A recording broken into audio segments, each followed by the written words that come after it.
Hola, buenas tardes. Me da gusto de volvernos a ver.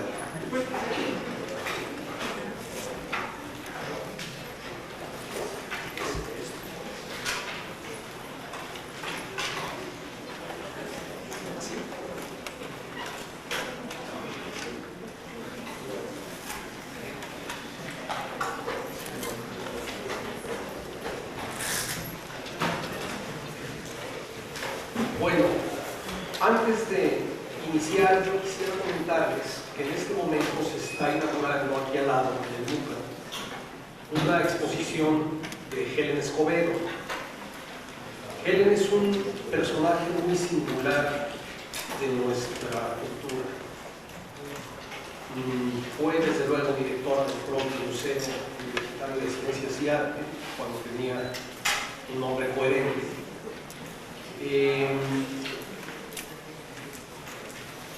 Fue una muy destacada escultora y fue de hecho la precursora, la pionera de las instalaciones en nuestro país y una de las pocas gentes que siguen practicando esta forma de expresión con una verdadera propuesta.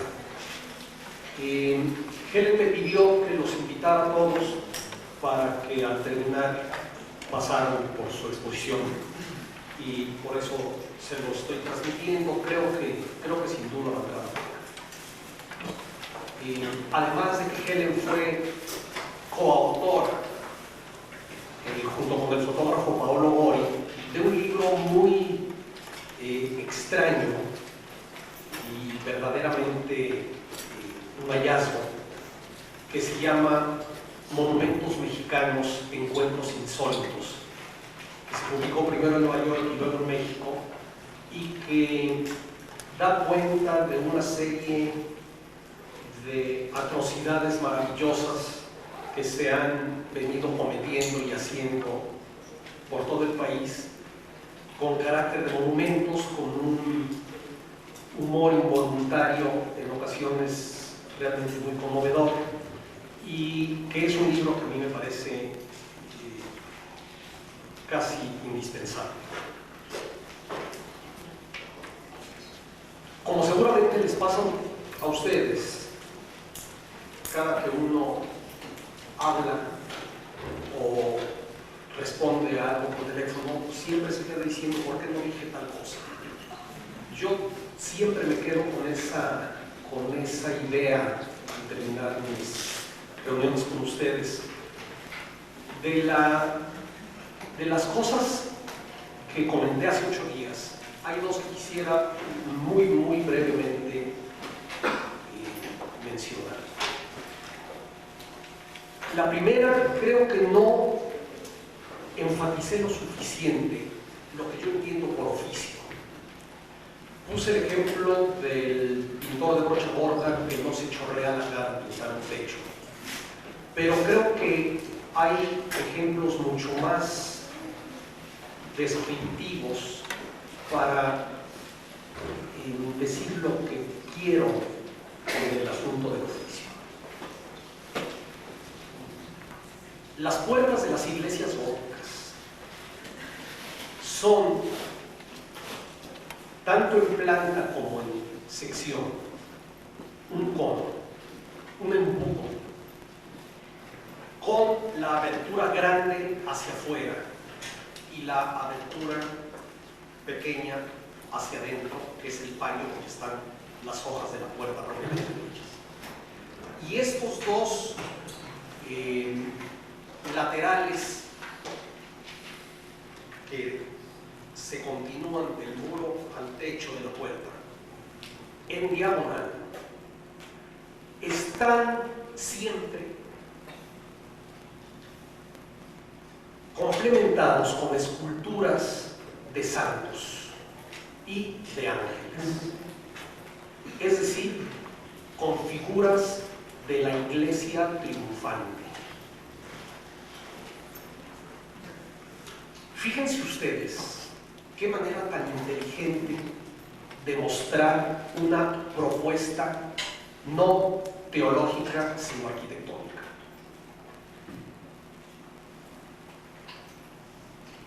En primer lugar, le muestran a uno cuál es la promesa de alcanzar una vida eterna representada por las imágenes que están allí. Pero lo verdaderamente sabio es la figura del embudo de la puerta. Es realmente una invitación a entrar. Es un espacio que conduce, es una especie de succionador, no físico, sino psicológico. Yo algunas veces he dicho, y la gente se sorprende, que al Centro Pompidou de París le falta diseño. Curiosamente, en una obra que está sobrediseñada, pero está sobrediseñada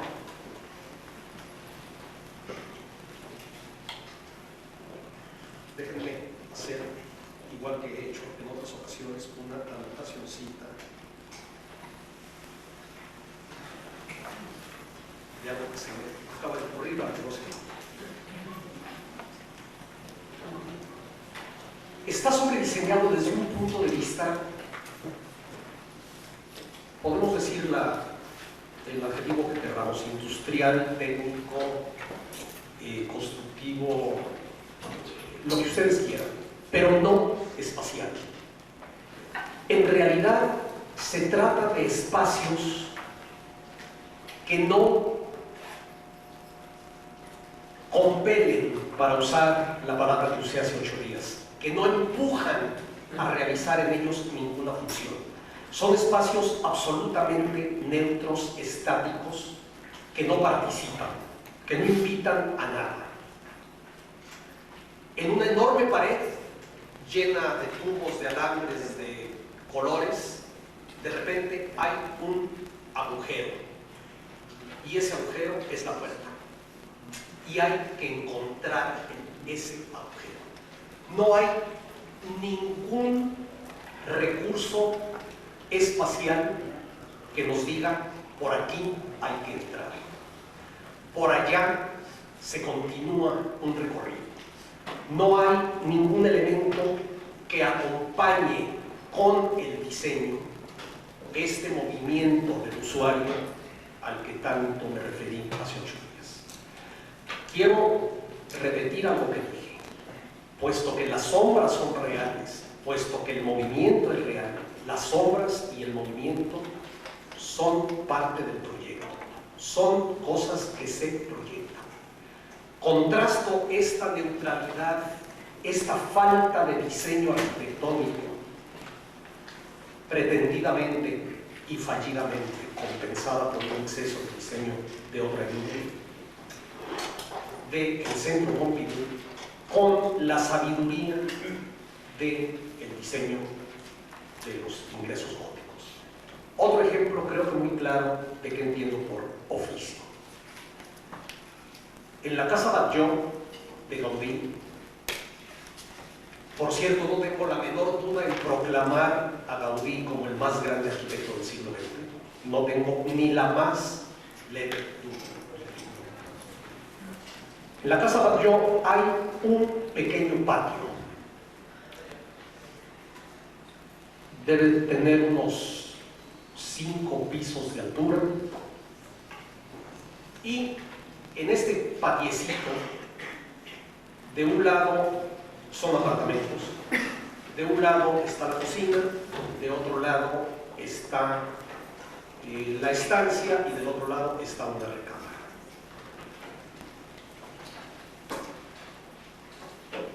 El apartamento que está hasta arriba tiene las ventanas de la cocina, de la recámara y de la estancia de una determinada dimensión. Y conforme va bajando el piso, las ventanas se van haciendo más grandes.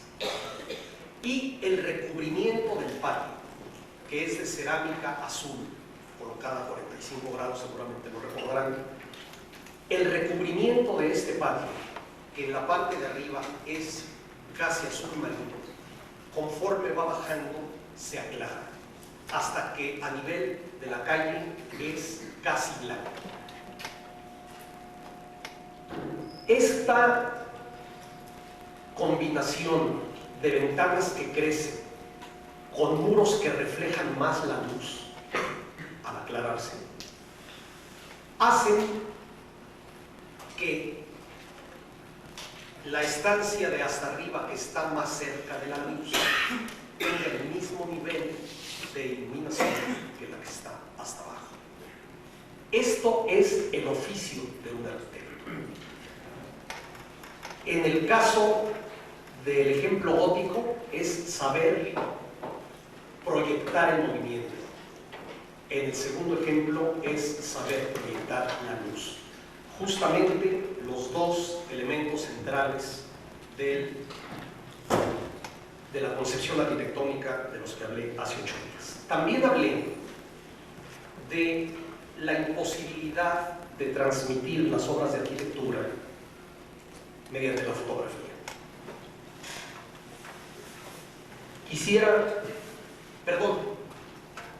No quiero mencionar un detalle bellísimo del que me acordé al terminar la lección pasada, al hablar de la luz. Una de las cosas más poéticas, y cuando digo poético no estoy haciendo retórica, yo creo que la palabra poético sí significa algo de lo que hablaré después, que he oído en mi vida, es la siguiente.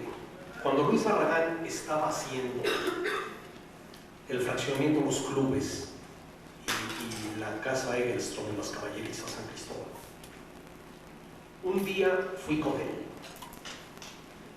y había un arbolito, un pirul, nada notable, pero colocado en un lugar muy estratégico junto a la entrada. Y Luis lo miró y me dijo: ¿sabes, Fernando? Voy a hacerle un muro a la sombra del árbol. Y efectivamente, la siguiente vez que fui, había hecho detrás del árbol, al lado oriente del árbol, de tal manera que quedaba con todo el sol de la tarde para cumplir su cometido, había hecho un muro cuadrado que servía como pantalla para la sombra del árbol. Esto les da un ejemplo perfecto de cómo alguien con sensibilidad y con ojos es capaz de enriquecer una imagen cualquiera mediante el aprovechamiento de este prodigio que es el claroscuro, de este prodigio que son las sombras. Y volviendo a la fotografía, quiero volver a Luis Barragán para decirles que aunque no, por cierto, a mí me parece que Armando Salas Portugal, que fue un gran fotógrafo, no le hizo ningún bien a la obra de Luis Barragán. Claro, no es Armando Salas, sino Armando Salas y Luis Barragán en combinación. Las fotografías de la obra de Barragán nos muestran imágenes muy bellas, pero no nos explican su arquitectura. De hecho, las obras de Barragán que han desaparecido y que conocemos por fotos, el ejemplo muy notable, entre otros varios, de la Capilla Abierta de Lomas Verdes, y a partir de las fotos de Salas Portugal no tenemos manera de entender qué diablos era esa capilla, que por cierto era maravillosa, y una de las obras en donde la influencia de Mies van der Rohe sobre Luis Barragán era más clara. Era realmente un edificito espléndido, pero bueno, ellos tenían un concepto muy esteticista, muy influido por la fotografía de Gabriel Figueroa y del fotógrafo, obviamente, de Eisenstein, Edouard Tissot, que creo que produjo bellas imágenes, pero no documentos arquitectónicos, lo cual es muy triste. Pero lo que les quería decir de cómo sí se puede aprender de la fotografía cuando hay una actitud autocrítica es el siguiente. Yo conocí, como probablemente la mayoría de ustedes, el ingreso de Jardines del Pedregal de San Ángel, primero en fotografías y luego en la realidad. Desde luego, para la gente joven que está aquí ya no hay manera de conocerlo en la realidad, porque de aquello solo quedan vestigios. Pero las fotografías del ingreso de Jardines del Pedregal eran realmente muy sugerentes.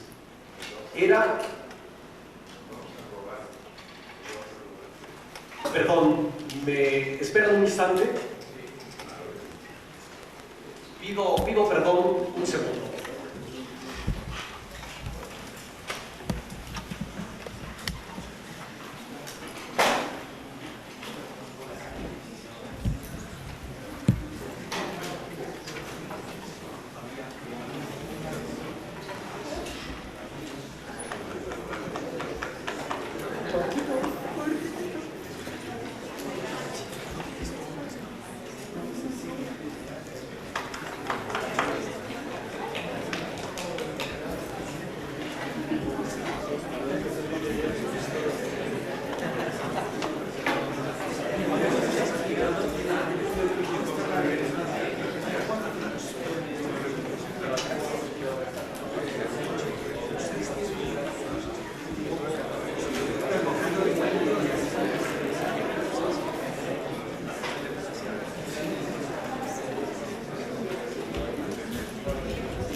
Por favor, perdónenme, pero tener la visita de un queridísimo amigo y un hombre importantísimo para la arquitectura nuestra, después de no sé cuántos lustros sin vernos, realmente es algo muy emocionante. No podría dejar un beso.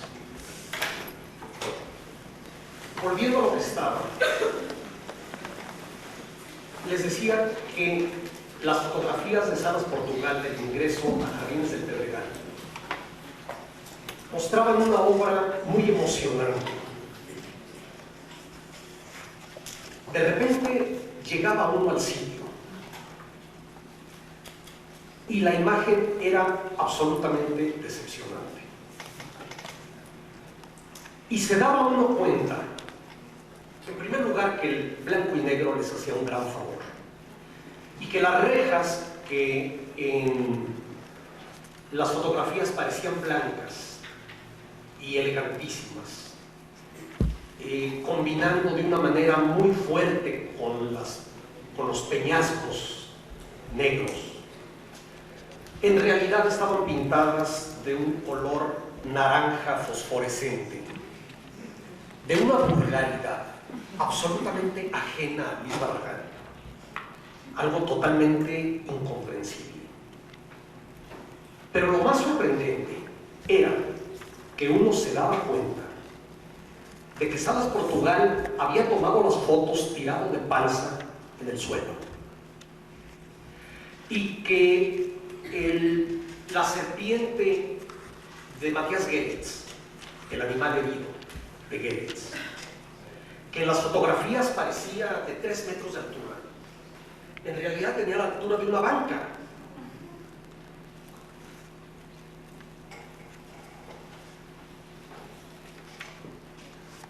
Después, Luis Barragán adquirió un sentido excepcional para la escala. En ese momento no lo tenía, por lo menos al grado de lo que pasó después. A mí me resulta claro, que nunca lo hablé con él, que Luis se dio cuenta de lo que yo le estoy diciendo. Se dio cuenta de que era más bella la realidad fotografiada que la realidad vivida, y que trató después de que la realidad vivida fuera tan buena como la realidad fotografiada. Es decir, que trató conscientemente, pienso yo, son especulaciones, que trató conscientemente de que eso que parecía grande fuera grande y que eso que parecía contrastante fuera contrastante. De tal manera que la fotografía, con todas sus limitaciones, sí puede ser una fuente de enseñanzas, repito, si se parte de una actitud crítica. Mencionaba yo la primera vez que nos reunimos que la arquitectura siempre, desde la más remota antigüedad, ha tenido buenos pensadores. Y a través de los años y de los siglos, se han ido creando una serie de teorías de la arquitectura. En esta escuela se gestó una de ellas, muy notable. En mi escuela de Guadalajara también se gestó otra. Una serie de teorías, repito. Perdónenme, tengo muchísima sed.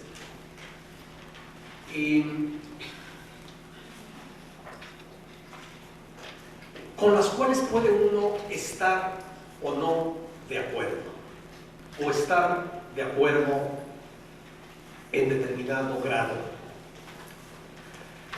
Pero hay ciertas cosas que yo quiero proponerles a ustedes, con las que no hay nadie que esté en desacuerdo, y que me parece que son una buena base para una reflexión sobre la arquitectura y para una valoración de los productos arquitectónicos.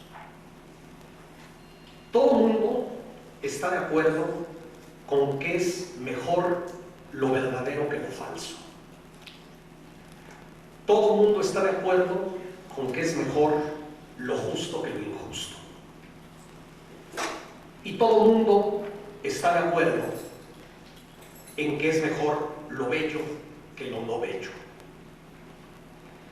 Estas tres jerarquías, verdad, justicia y belleza, creo que son un punto de coincidencia y un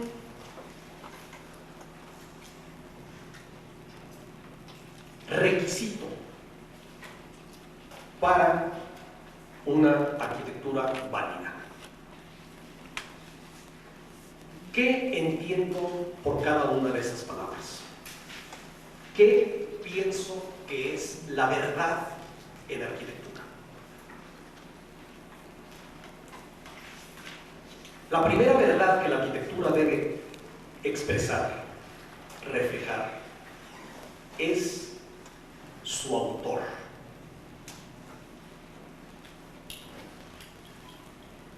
El autor es el filtro de todo lo demás.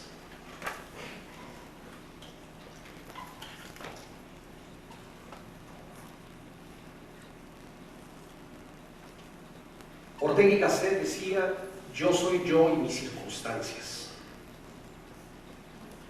Marx decía: las circunstancias crean al hombre tanto como el hombre crea a las circunstancias. El filtro para las circunstancias es el autor. A través de él, en la obra deben aparecer todas las demás verdades a las que me estoy refiriendo.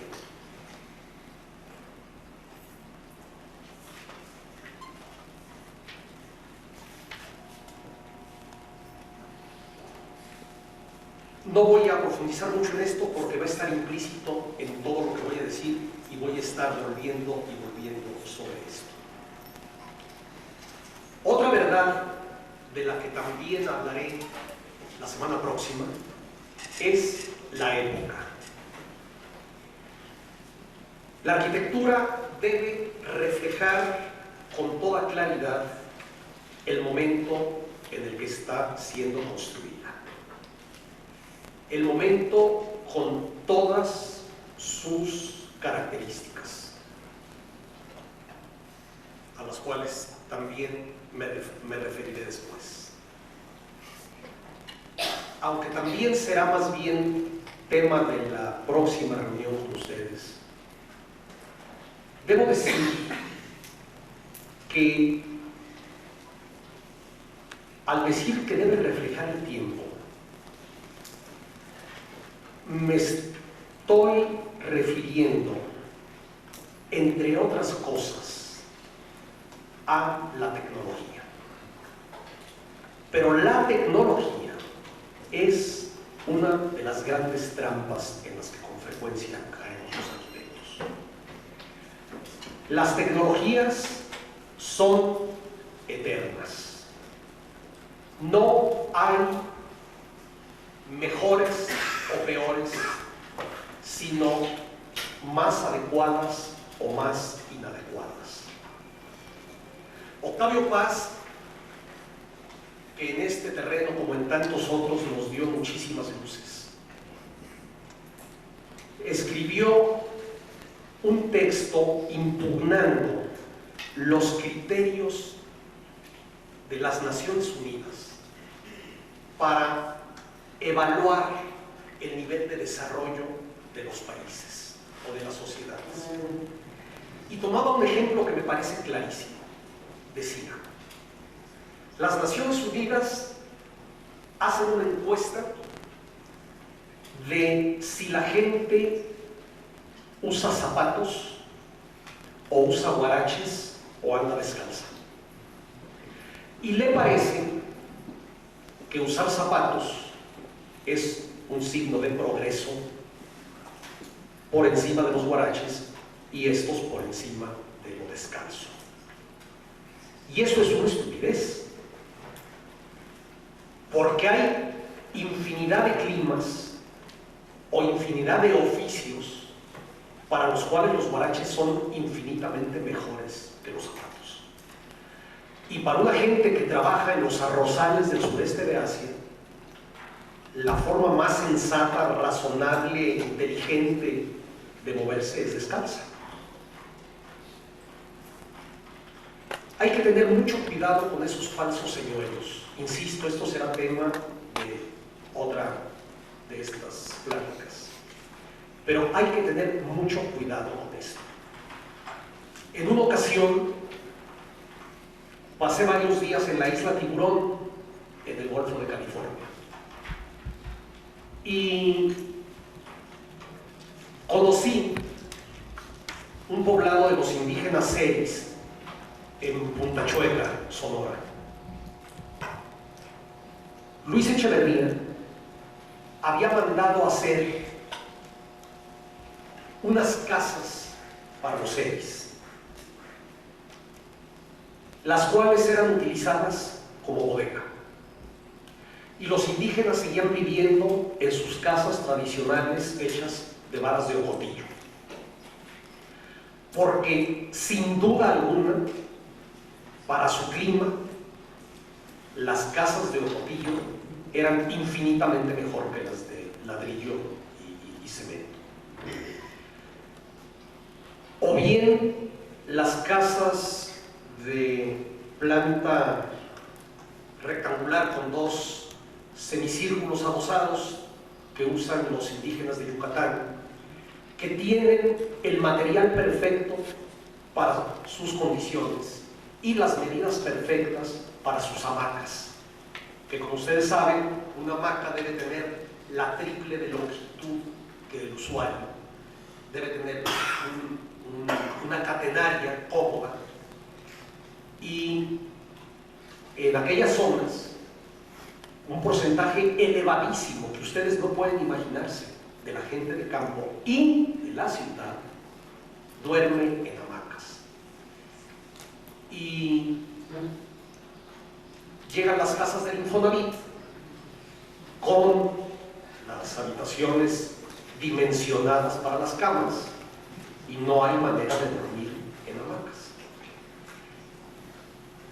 De tal manera que puede haber ocasiones en las que un empedrado sea muy superior a un pavimento de concreto, o una casa de bajareque o de palapa muy superior a una de lo que ustedes señalan.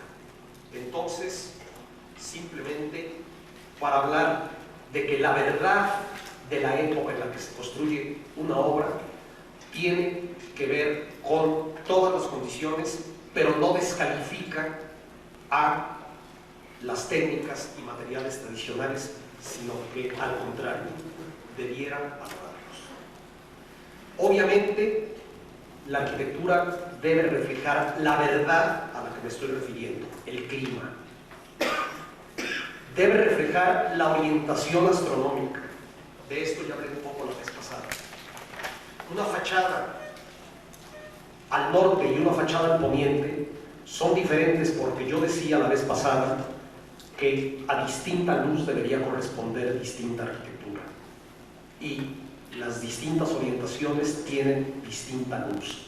Cuando uno ve en las zonas del desierto mexicano con temperaturas de 40 y tantos grados, las fachadas de cristal hacia el poniente, hacia la orientación que sea.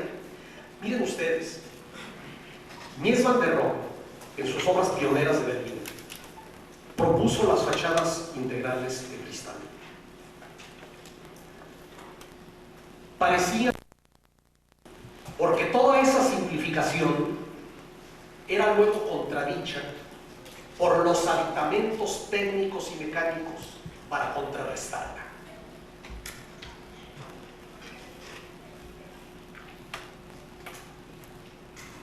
Todas las fachadas eran de cristal y después había que inventar, porque no existían, había que inventar sistemas sofisticadísimos, carísimos, para calentar los edificios en invierno y enfriarlos en verano, para descongelar las fachadas en el invierno, cristales de todos los colores y de todas las características para frenar toda la luz que las propias ventanas estaban invitando a pasar. Esto de las ventanas es un tema infinito de reflexión. De hecho, tanto hace 8 días como la vez anterior hablé de las ventanas.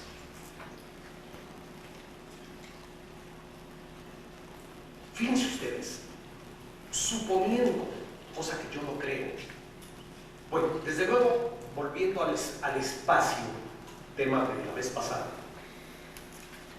existen espacios introvertidos y extrovertidos, pero esto no necesariamente tiene que ver con las ventanas, tiene que ver con muchas estrategias de proyecto. Por ejemplo, un corredor. Imaginen ustedes un corredor cualquiera, un pasillo abierto como los que están aquí afuera y que hay por todo el campus universitario.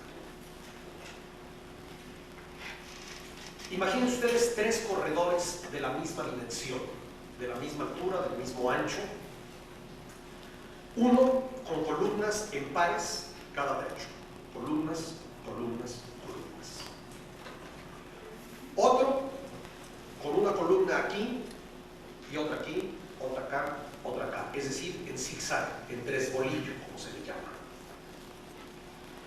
Y otro con las columnas al centro. El mismo corredor son 3 espacios. En el caso de las columnas pareadas, es un espacio que se cierra, que se introvierte. En el caso de las columnas en zigzag, es un espacio que se dinamiza y que tiene una situación intermedia. Y en el caso de las columnas centrales, es un espacio totalmente vertido hacia el espacio externo. De tal manera que no todo es la abertura para lograr espacios introvertidos y extrovertidos. Puede haber fachadas totalmente acristaladas, como la que mencioné del Hotel Camino Real que hizo Le Corrente en Ixtapas y Guatemala, y que sean absolutamente introvertidas y cerradas. Por ejemplo, la relación entre la casa y el jardín a través de las ventanas. En fin, no me quiero extender demasiado. ¿Saben que estoy teniendo la sensación horrible de que no me están alcanzando los días, de que me estoy quedando con muchas cosas? y el tema de hoy es particularmente extenso. Si no logro terminar el prólogo la vez próxima, a ver cómo acomodamos. Pero lo que les quiero decir es que, por ejemplo, en la casa de Luis Barragán, que la estancia tiene un ventanal que abarca prácticamente toda la pared. La relación de la casa con el jardín es muy rara. No hay una continuidad entre el interior y el exterior de ninguna manera. Vaya, ni siquiera se sale por la ventana. Está el ventanal totalmente hermético y se sale por una puertita lateral. Esta es una cosa interesantísima que yo nunca había visto antes ni creo haber visto después. No es un espacio para comunicar el afuera con el adentro, es un espacio para ver el afuera desde el adentro, tanto en el sentido físico como en el sentido espiritual. Es una de estas contradicciones de las que ojalá haya manera de, bueno, de una vez. Luis Barragán era, como les dije ya en algún momento, el mago de las contradicciones conviviendo, no de las contradicciones que se neutralizan mutuamente, sino del sí y el no simultáneo y chocante, que es lo que crea el prodigio, que es lo que crea este compuesto de víbora y paloma al que me referí en la primera plática, y en la frase de Gracián, que decía: hay que ser un compuesto de víbora y paloma, no monstruo sino prodigio. Estas contradicciones que no producen monstruos sino prodigios, y que Barragán manejaba como nadie, y que son desde luego lo que crea esta tensión maravillosa en su obra, y que es por supuesto lo que está fuera de todo recetario, de todo este recetario facilón al que se ha querido reducir su obra, y que es también lo que está totalmente fuera del alcance de las multitudes de sus imitadores. Por ejemplo, en la Casa Gálvez hay un gran ventanal y un muro que se quiebra, cruza el ventanal, sale y se vuelve a quebrar y crea un rinconcito donde hay una fuente con una gárgola. Este diseño que Barragán elaboró una y otra vez a lo largo de toda su vida. Uno pensaría que había la intención de crear esa continuidad entre el adentro y el afuera, pero resulta que este poderosísimo muro, al tocar el cristal, cambia de color.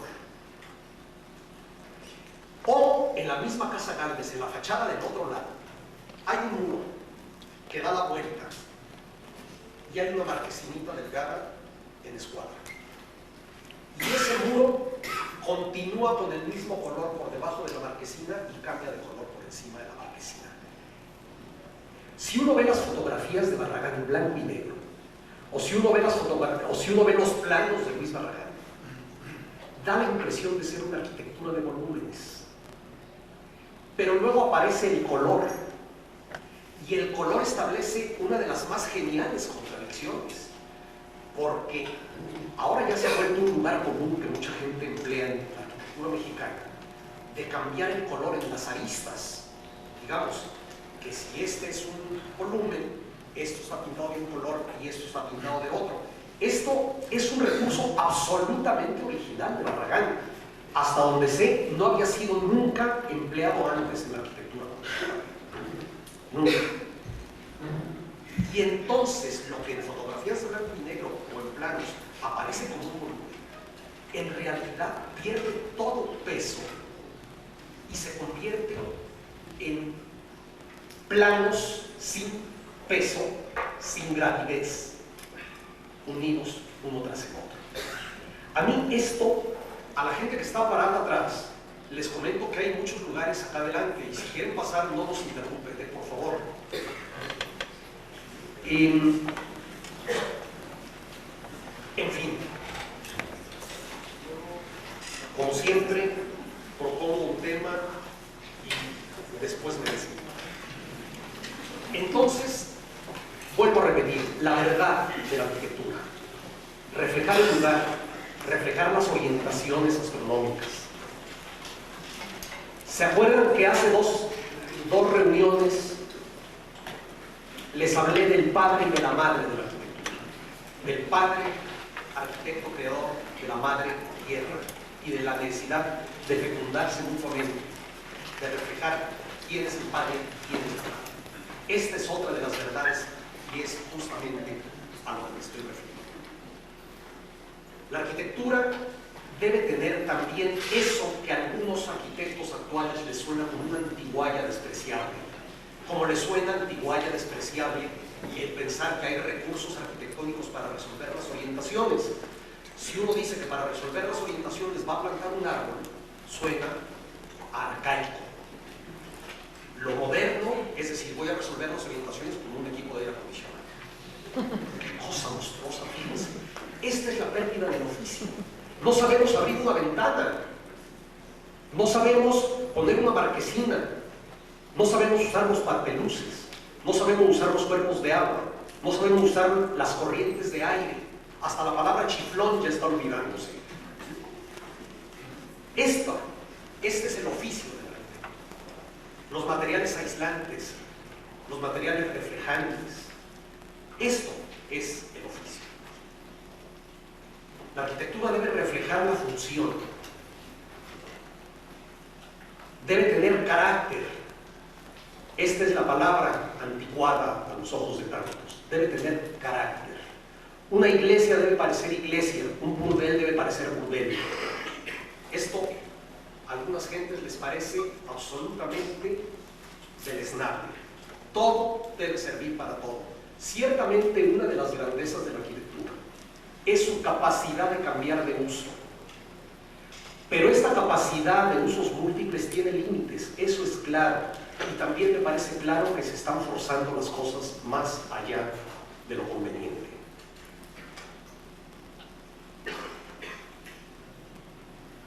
Todos nos quedamos muy fascinados, por ejemplo, cuando conocimos las primeras casas de la propia casa de Philip Johnson, el cubito maravilloso de cristal, o las casas de Richard Neutra. Estos eran verdaderos pioneros, eran verdaderos visionarios.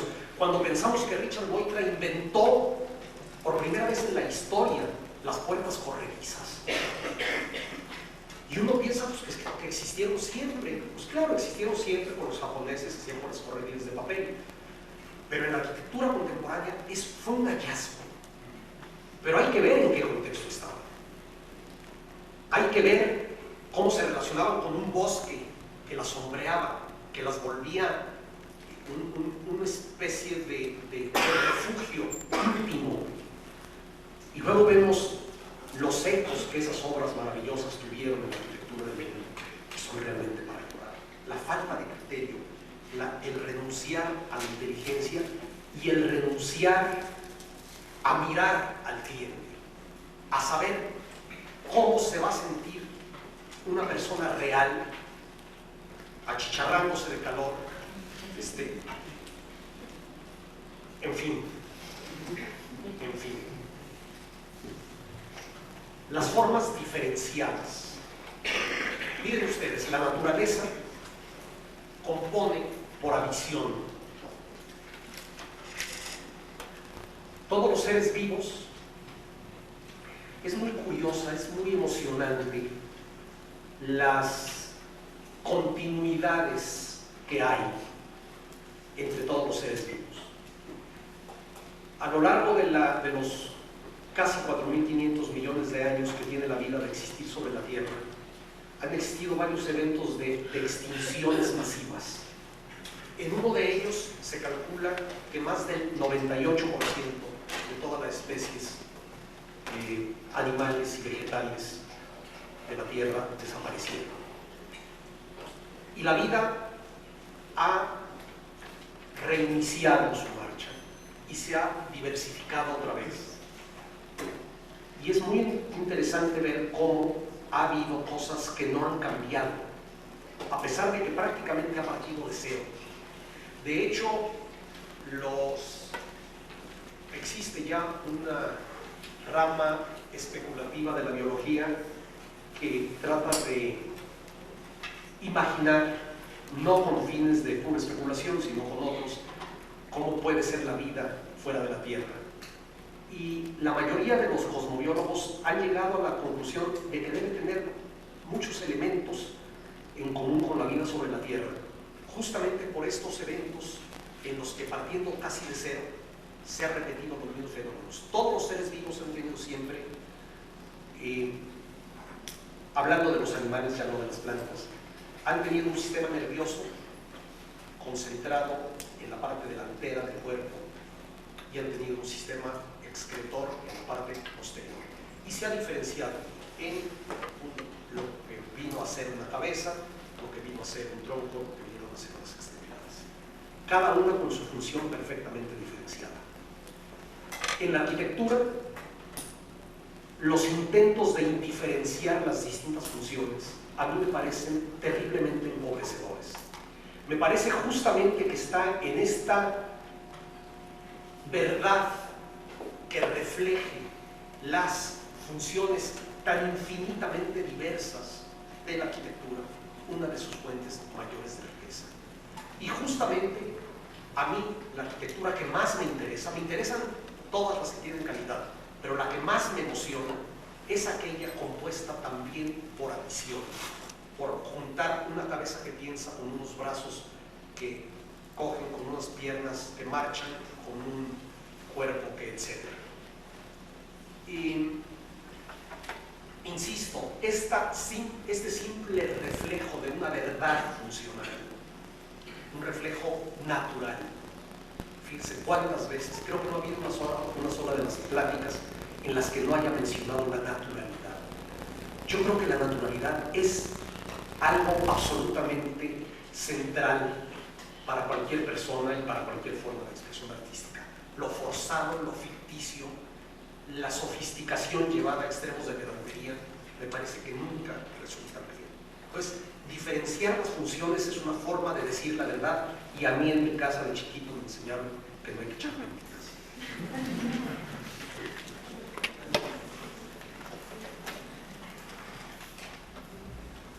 Otra de las verdades que debe expresar la arquitectura es sus materiales y su sistema estructural. Las relaciones entre forma y estructura la veremos también la semana próxima, y las relaciones entre estructura y función. Pero por ahora baste decir que la relación de estructura con forma, de estructura con función, de estructura con escala, de estructura con economía es evidente. Otra de las verdades que debe reflejar la arquitectura es la situación económica, no de quien la hace únicamente, sino también de un contexto social. A mí me parece que esta arquitectura prestigiosa que se está haciendo entre nosotros, que parece necesitar de todo el oro del rey Midas para poder existir, es moralmente inválida. Creo que en el momento en el que se rebasan ciertos límites razonables de la inversión, no hay valores ni estéticos, ni funcionales, ni de ningún tipo que puedan paliar la inmoralidad central del derroche. Esto es algo muy importante para mi manera de entender la arquitectura y la sociedad. Ahora bien, como en todas las cosas, no es tan simple. Hay muchos puntos de duda. Por ejemplo, ¿debe la arquitectura reflejar una realidad, por ejemplo, social, que sea ofensiva?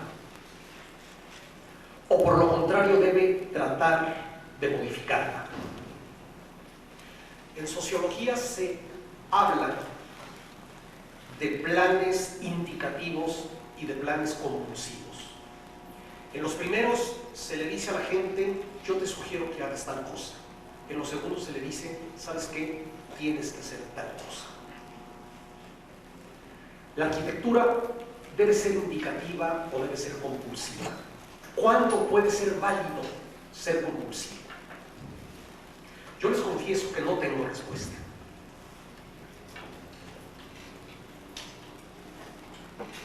Una de las aberraciones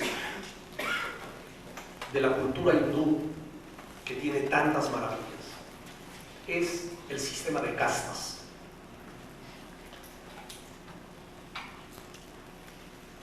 Uno nace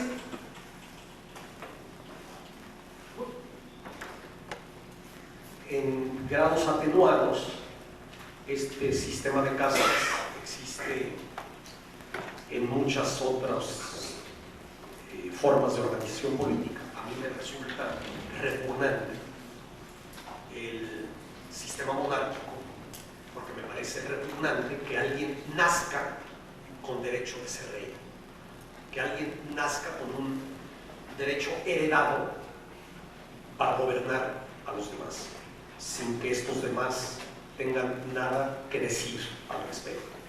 Me parece algo absolutamente abominable.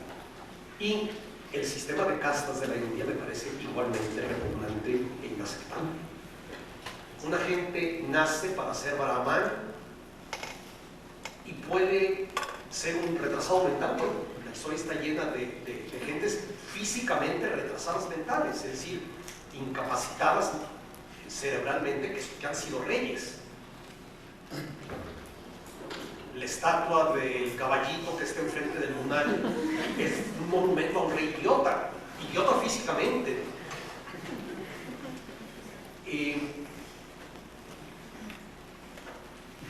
Pero un señor que nace brahman puede estar en la más absoluta de las miserias, y uno que nace en la casta de los intocables puede tener el dinero de Rockefeller, y uno sigue siendo brahman y el otro sigue siendo intocable y careciendo de derecho alguno. Es decir, no hay manera de que una gente, por sus propios méritos en la vida, por su trabajo, por su inteligencia, incluso por su genio, por lo que hace por los demás, pueda ascender de clase social. Son fatalidades. Yo me pregunto qué hubiera hecho yo, y seguramente todos ustedes se lo preguntarán, si hubieran proyectado Chandigarh. Cuando Le Corbusier proyectó Chandigarh, acató el sistema de castas. Hizo una ciudad, digamos, de apartheids, una ciudad de guetos. Yo les confieso que hubiera entrado en una crisis de conciencia absoluta, y quién sabe si hubiera aceptado esa chamba o lo hubiera preferido dejar, no lo sé.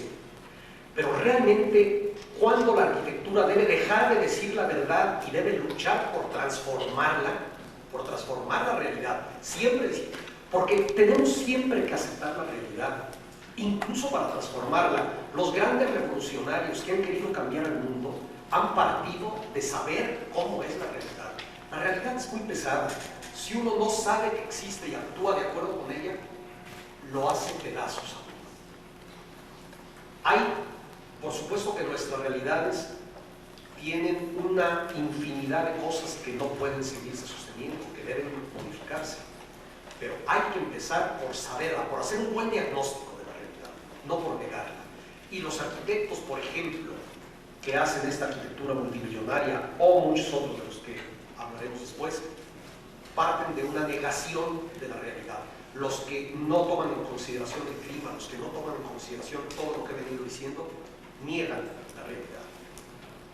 Otro punto de ambigüedad en la verdad es el asunto de la edad.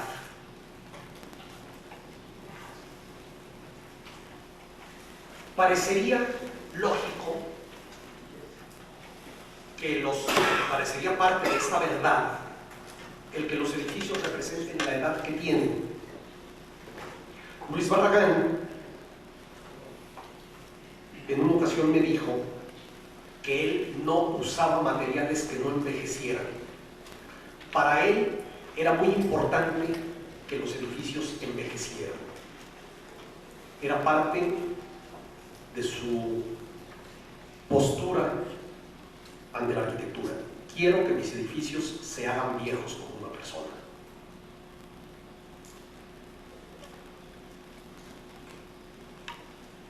Hay materiales que envejecen muy bien, otros envejecen muy mal. Hay unos que necesitan mantenimiento, otros que no. El cristal, por ejemplo, no envejece. Un recubrimiento de mármol no envejece. Yo pienso que cada uno de nosotros debe tomar una postura ante el asunto de la edad de los edificios.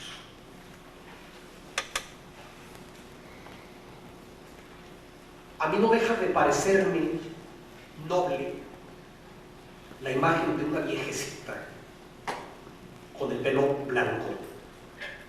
Y no deja de parecerme un poco ridículo la imagen de una viejecita encorvada y toda arrugada con el pelo teñido de negro.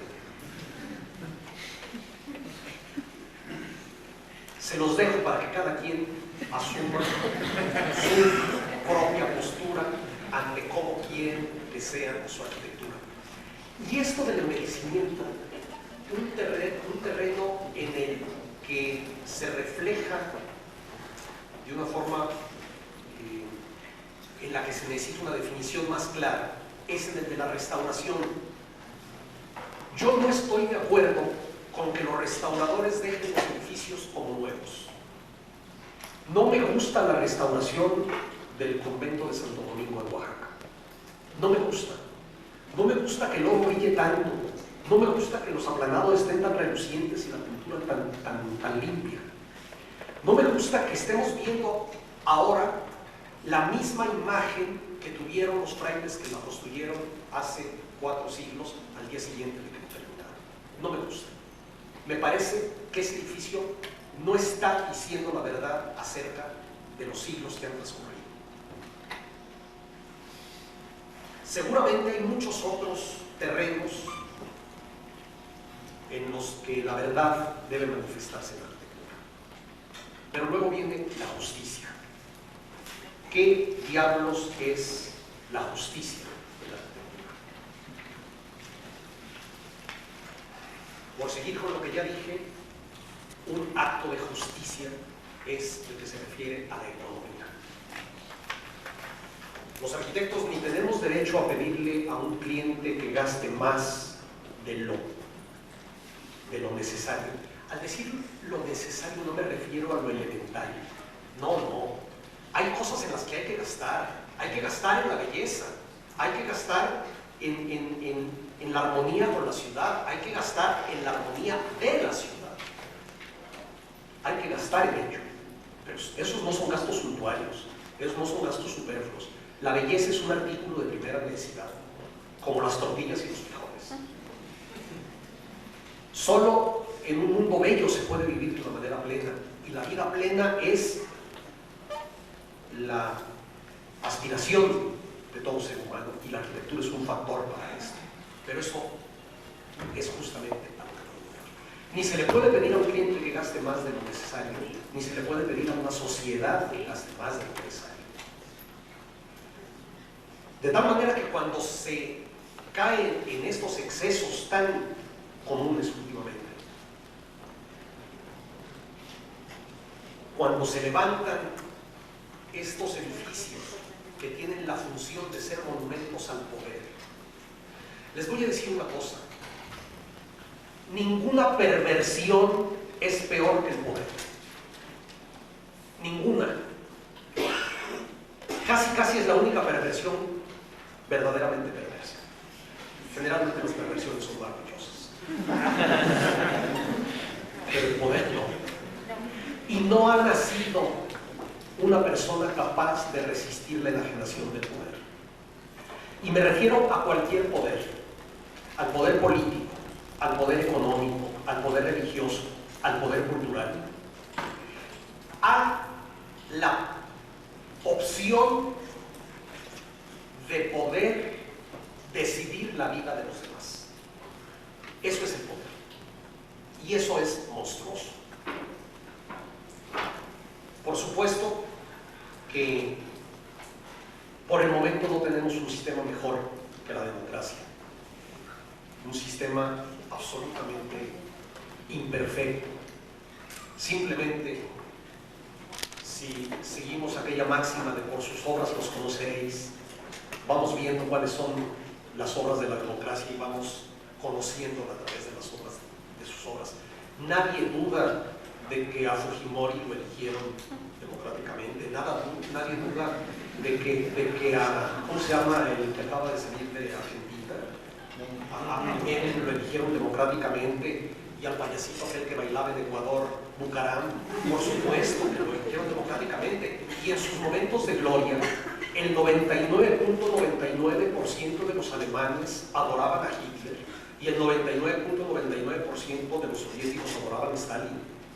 Es decir, pensar, ¿se acuerdan la tesis genial que dijo Borges, que la democracia es un abuso de la estadística? El pensar que porque la mayoría dice una cosa, la mayoría tiene razón, es simplemente estúpido. Justamente la democracia se debe medir en igual grado por el respeto al mandato de las mayorías y el respeto a los derechos de las minorías. Eso es algo que debemos tener muy en cuenta en la situación actual del país. Y desde luego, en los futuros sistemas políticos, que yo no tengo duda de que algún día, o por lo menos no quiero tener duda de que algún día aparecerán, deberán conservarse algunas cosas de la democracia, pero deberán también incorporarse partes de la utopía marxista, partes de la utopía anarquista y desde luego también partes de la utopía cristiana. Pero esto, hablando de la justicia, la arquitectura no puede ser ajena a la sociedad y por lo tanto no puede ser ajena a la justicia social. En cualquier circunstancia, pero más en un país como México, nuestro reto es precisamente hacer gran arquitectura hasta con un tejabán. Si no somos capaces de esto, no estamos respetando la dimensión moral de la arquitectura, ni estamos sabiendo en qué tipo de sociedad nos movemos. Y desde luego es perfectamente posible hacer gran arquitectura con un tejado.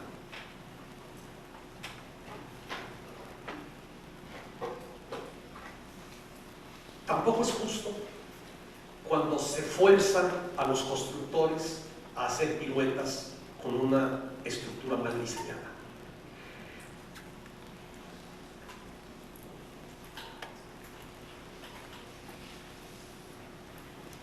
Miren ustedes las lecciones de justicia que nos da la arquitectura popular. Por ejemplo, perdón, voy a parar ese tiempo.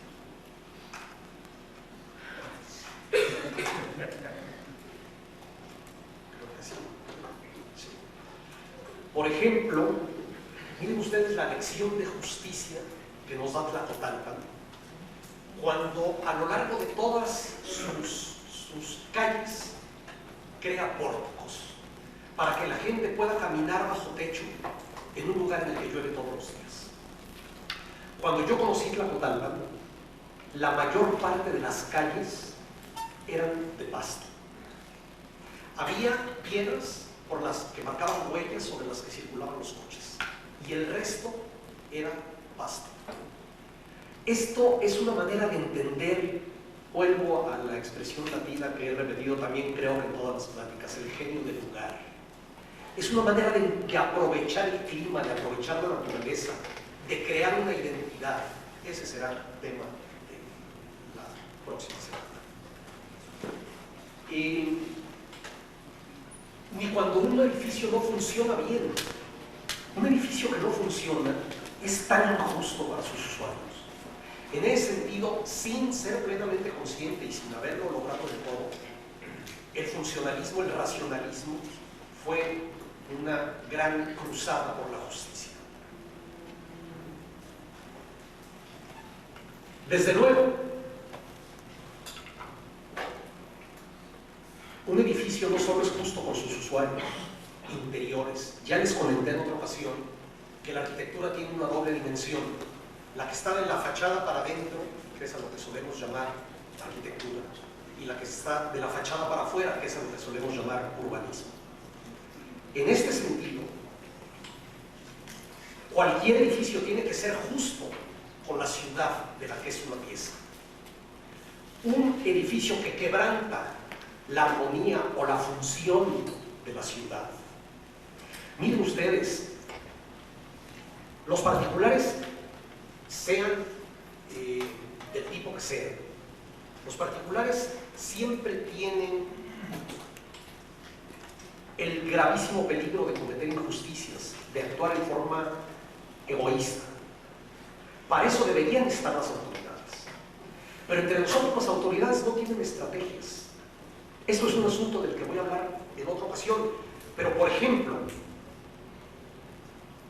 les pongo un ejemplo que es clarísimo. ¿Cuántos cajones de estacionamiento creen ustedes que tiene el World Trade Center de Nueva York? Las Torres Gemelas, que fueron por un tiempo los edificios más altos del mundo. Afuera de los cajones de estacionamiento para los altos ejecutivos, ¿cuántos cajones de estacionamiento creen que hay para empleados y para visitantes? Ni uno. Ni uno. Allí hay una estrategia. Allí hay criterios diferenciados para las distintas zonas de la ciudad. Si en esta ciudad quisieran hacer esas dos torres, les dirían tantos metros cuadrados de oficinas, tantos cajones por ustedes necesitan tanto. ¿Y saben lo que hubiera pasado?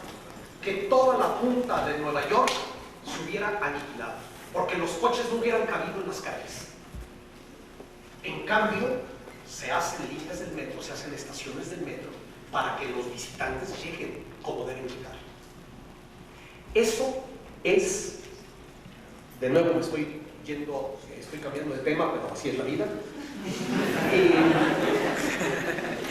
Claro, cuando uno está en una plática con cuates y que de repente dicen, a ver, ¿de qué estábamos hablando? Pues es que madre de lo que estábamos hablando.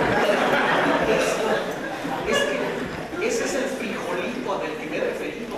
Eso es a donde venimos a parar con la naturalidad de la gente. Da lo mismo de dónde venimos o a dónde queremos llegar. Lo importante es ir caminando. Las contradicciones no significan incoherencia. Las contradicciones son perfectamente coherentes cuando son inteligentes. Ahí está Luis Barragán para demostrarlo. Miren ustedes,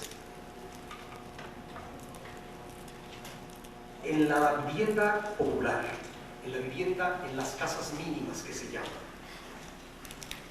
allí es donde la justicia y el talento de los arquitectos tienen que florecer. Allí es donde en lo mínimo se tiene que dar lo óptimo. Y a la gente que no tiene nada, se le puede dar por lo menos el lujo del espacio arquitectónico, por lo menos el lujo de la dignidad del lugar donde se vive y el lujo de la luz. No sé si ustedes recuerdan un proyecto de una vivienda popular que hizo Álvaro Adulto, uno de los precursores del funcionalismo entre nosotros. Hay que ver lo que es ese proyecto. Hay que ver lo que es realmente entender que un cuchitril puede ser un palacio. No sé si ustedes se acuerdan también de otro proyecto de Mario Pani hace años para sustituir las vecindades de la Ciudad de México. Son estas grandes empresas culturales, políticas, económicas, sociales, morales que la arquitectura de México emprendió en determinado momento. empresas verdaderamente heroicas, individuales o colectivas, y que no se ven por ninguna parte. Por cierto, la vivienda popular es el gran tema del tema. Habría mucho que decir al respecto. Pero la justicia de la arquitectura no solo debe darse hacia los seres humanos. La arquitectura tiene que ser justa con todo aquello a lo que afecta. Y la arquitectura no solo afecta a los seres humanos, abarca al mundo en su totalidad. La arquitectura tiene que ser justa con el paisaje. La arquitectura tiene que ser justa con la flora y con la fauna. En los años 60 se puso inconcebiblemente de moda un farsante llamado Doxiadis, que propuso lo que llamaba las ecumenópolis. Hizo, por ejemplo, un proyecto de urbanización de toda la costa oriente de Estados Unidos.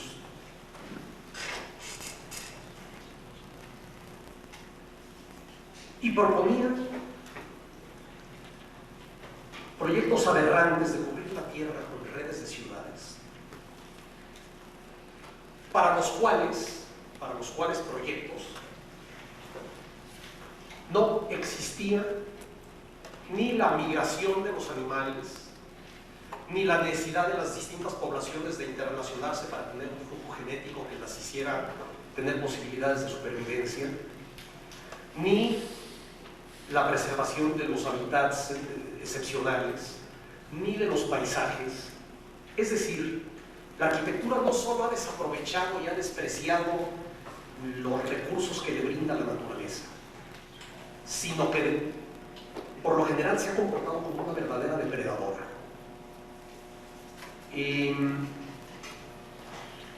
Deberíamos tener un comportamiento un poco panteísta, un poco animista, de saber que una piedra tiene un alma, no porque lo creamos como algunas tribus africanas, seguramente más dichosas que nosotros, lo creen, no porque lo creamos, sino como una toma de conciencia moral, como un decir, ya no sé que esta botella no, porque es de plástico y es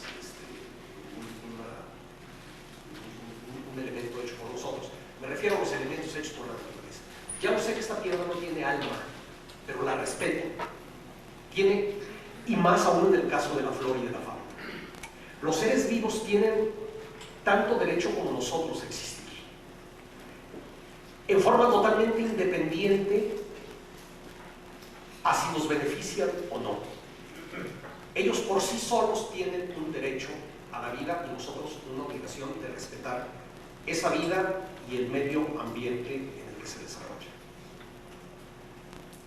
Por cierto, la relación de la obra de arte y de la obra de arte por definición, que es la ciudad, la máxima creación de la arquitectura, con su paisaje y su medio ambiente, a veces se nos olvida.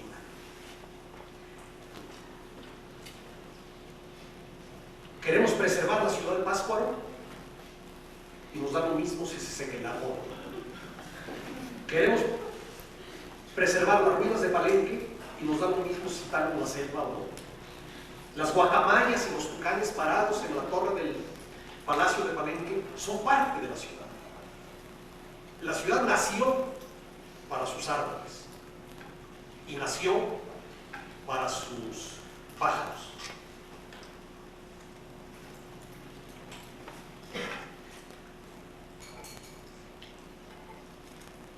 La idea de ruina a mí me encanta.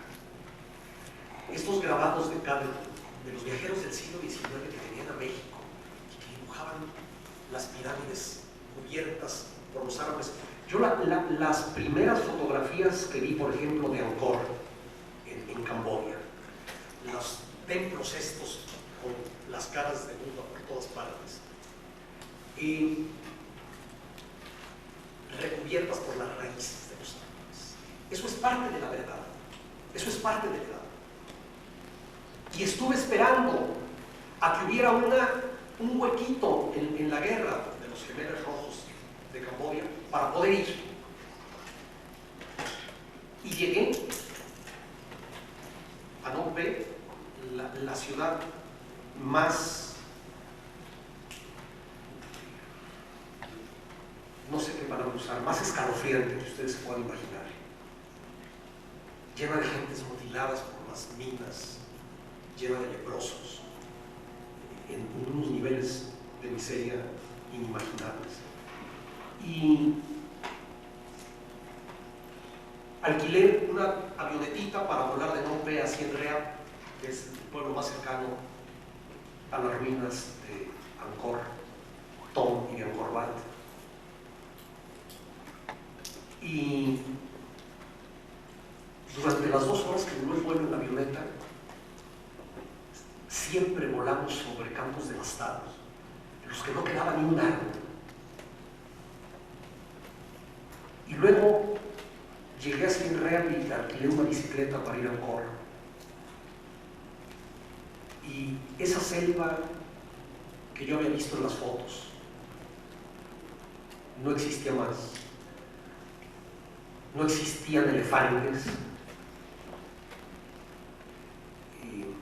Es decir, ¿cómo podemos conservar algo si destruimos todo lo que le da marco, lo que le da sentido? ¿Cómo podemos conservar un edificio colonial o un edificio porfiriano o un edificio contemporáneo si todo el contexto del que formó parte se ha destruido y está rodeado por edificios que lo agreden y que lo aniquilan? Realmente, el entender que la conservación es de contextos y no de objetos es algo fundamental si es que de veras queremos conservar alguna herencia cultural o natural. Preservar la belleza del mundo. Ya se me fue. A mí me preocupaba, hablando de la belleza, yo, cuando era joven, tenía estas inquietudes que no sabía cómo resolver de la justicia.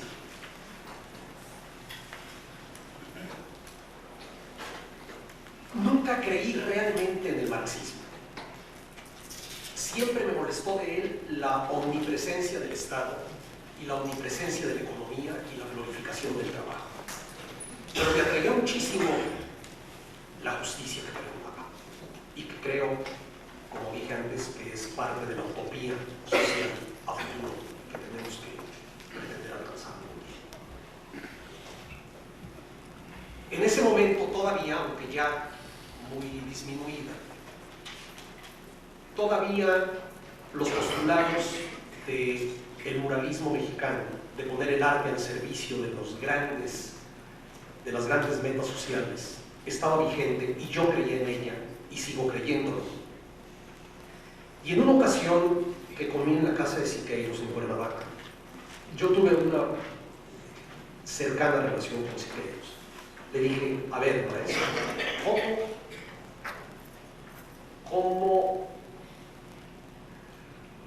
puede la arquitectura, que un mural represente los ideales sociales? Lo veo muy claro. ¿Cómo puede representarnos la arquitectura? Y Siqueiros, que para todo tenía una respuesta, aunque a veces fuera una respuesta que no respondía a nada, me dijo, muy seguro de sí mismo, me dijo, muy fácil, que la arquitectura sea clasista o no.